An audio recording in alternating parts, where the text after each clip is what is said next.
खाते बदलाच्या निर्णयावर खुश क्रीडा मंत्री माणिकराव कोकाटे यांची पहिली प्रतिक्रिया। भरणेंना कृषी खात्यासंदर्भात मदत करणार असल्याचंही वक्तव्य।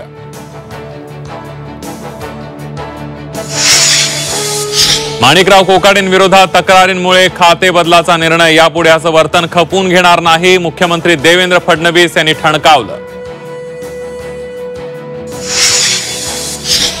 सावली बार प्रकरणी योगेश कदमांनी कायदा सुव्यवस्था पायदळी तुडवली, मुख्यमंत्र्यांनी कदमांचा राजीनामा घ्यावा, अनिल परब यांची पुन्हा एकदा मागणी।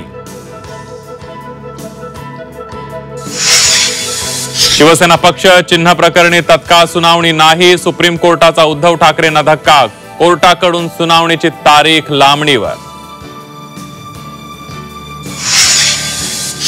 नांदेडच्या कंधारमधील रुग्णालयात उंदरांचा सुळसुळाट, रुग्णाच्या अंगावर उंदराचा वावर, व्हिडिओ व्हायरल, आरोग्य व्यवस्थेची लखतर वेशीवर। अहिल्यानगरमध्ये बनावट नोटांचा छापखाना, 500 रुपयांच्या 60 लाखांच्या बनावट नोटा जप्त, संभाजीनगरमधून 7 आरोपी ताब्यात।